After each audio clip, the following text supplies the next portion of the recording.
I'd like to welcome to the show Dr. Modi. He's an interventional pulmonologist with Baptist MD Anderson Cancer Center. And today we're learning about lung cancer and all the different innovations that you guys have at your clinic to really help people out. So welcome to River City Live. Thank you very much, Mark. And when you talk about, oh, it's our pleasure. You know, we love to learn about science and then also health. And, you know, when you talk about lung cancer, it's one of those things that we don't know that much about it yet, but you guys are doing so much with, again, technology and innovation to help people out. But also you set up a system really where it's kind of all under, you know, one roof to help out the patient. And that is important because when you talk about the healthcare delivery system, you know, if you have something that you're fighting, the last thing you want to do is be moved all over town and meet all different specialists.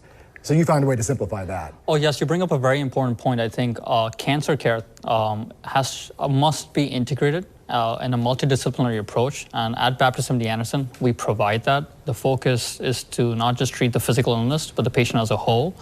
And I think that's extremely important if there's suspicion of cancer or if the patient has been diagnosed with cancer. And we emphasize a lot on that at the Cancer Center. Absolutely, the actual care of everything, and you guys are known for that. Let's talk about the technology now. So the bronchoscope, it's something that you guys use. What exactly is it, and how does it benefit you and the patient? Sure, so if I may just step back. So I'm in this field of pulmonary, which is lungs. So I'm an interventional pulmonologist. The goal is to try and diagnose lung cancer at its earliest and smallest stage. That being said, lung cancer is a leading cause of cancer deaths in both men and women. So as a result, we were able to acquire this new technology. It's cutting edge. It's called robot-assisted bronchoscopy. The platform allows clinicians and physicians to view and biopsy lung nodules in the periphery of the lung when they're small, to help diagnose and subsequently treat lung cancer when it's at its earliest stage. It is actually an extremely powerful tool that uses traditional endoscopic views of the patient's lungs, and it combines that technology with computer-assisted navigation with 3D views of the patient's own lung anatomy, and that we obtain via an imaging study of the patient's chest. And this has changed the way how we diagnose these lung nodules. And I would imagine being able to detect it early is key when it comes to something like this. Oh, absolutely, because when it's at an earlier stage, the goal is to cure the patient of cancer and when detected early and when the nodules are much smaller.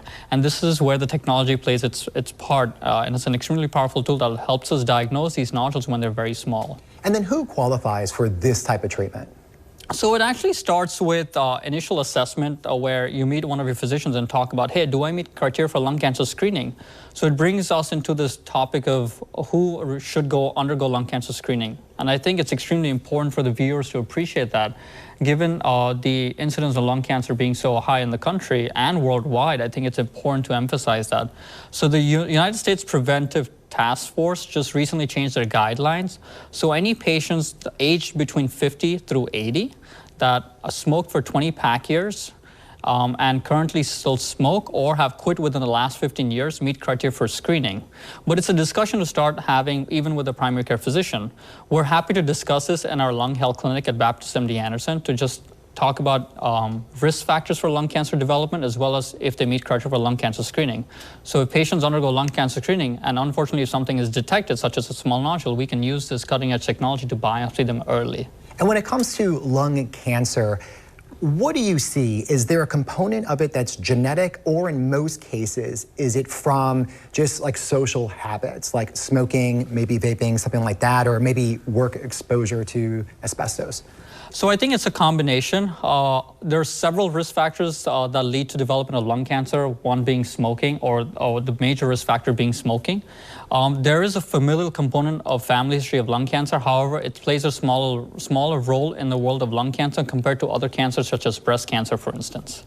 All right, well, Dr. Modi, thank you so much for all your time and your information. Now, if you would like to learn more, you could give them a call. The number is 904-202-7300, or you could visit them online, which is baptistmdanderson.com.